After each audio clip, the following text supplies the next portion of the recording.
Francis Gashuri, Citizen TV.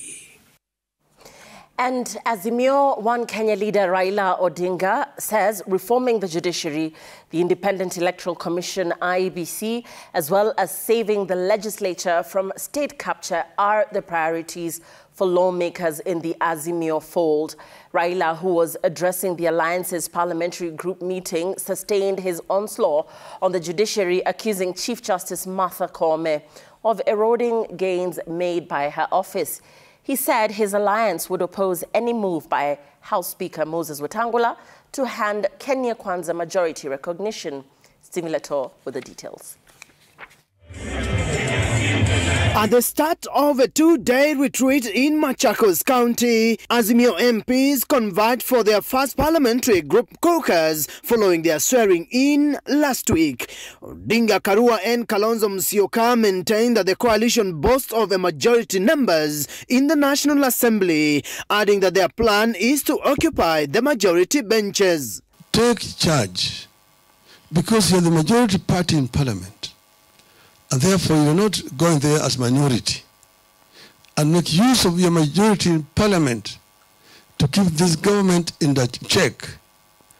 And if you do that, you actually are going to be playing the role which the people had elected you to do. We find ourselves in this position where we are the majority party in parliament, but we are not holding government. Azimio, that also deliberated on having House leadership positions, say they will present leaders of majority and majority whips to the House Speaker. So we are the largest party in Parliament.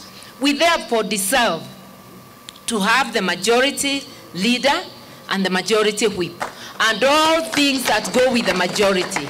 They also downplayed the defections where parties that initially were in Azimio jumped ship and joined Kenya Kwanza. And when I say majority party, it includes those who have started contracting new marriages without a proper divorce. Because legally, until you have a divorce certificate, you cannot go having another marriage. Azimio MPs have also been whipped to reject any contrary decision made by National Assembly Speaker Moses Wetangula that denies Azimio majority recognition. They have brought the rule from the political parties, which is actually guiding us properly. And there's now no fear to any member from any party or coalition to chicken out. We are the majority in the House. Yeah, we are 170 and them they are 160. We are more by 10. Tutaenda huko of course kama mawakili, tutaenda kufanya ma interpretations, na kama speaker ataamua anataka kupea kipengele cha 108 na standing order za bunge, akitaka kuipea interpretation, lazima hiyo interpretation iwe sambamba na katiba. During the parliamentary group meeting, Odinga sustained his onslaught on the Supreme Court. You have noticed the attitude, the thuggery, the corruption, and the cynicism of the Supreme Court judges.